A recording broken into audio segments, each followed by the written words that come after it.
বেলডাঙ্গায় হয়ে গেল বাবরি মসজিদের ভিত্তিপ্রস্তর অনুষ্ঠান, আর সেই অনুষ্ঠানে একজনেই 1 কোটি টাকা দান করলেন। একেবারে হুলুস্থুলুস কাণ্ড বলা যায়। এক ব্যক্তি রীতিমতো আবেগ ভরা কণ্ঠে 1 কোটি টাকা দান করলেন একদম স্পটে এসেই। দেখুন সেই ভিডিও। ডাক্তার এমএস মল্লিক উনি আমাদের ট্রাস্টকে 1 কোটি টাকা দান করছেন।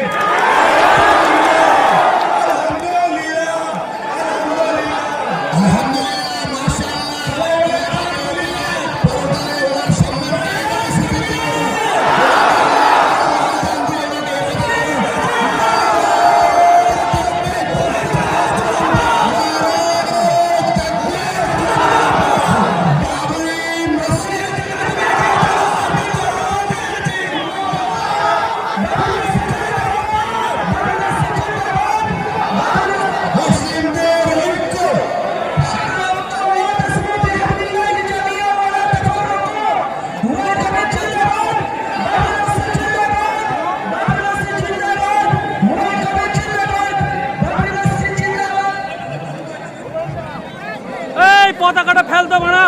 আমাদের পাশে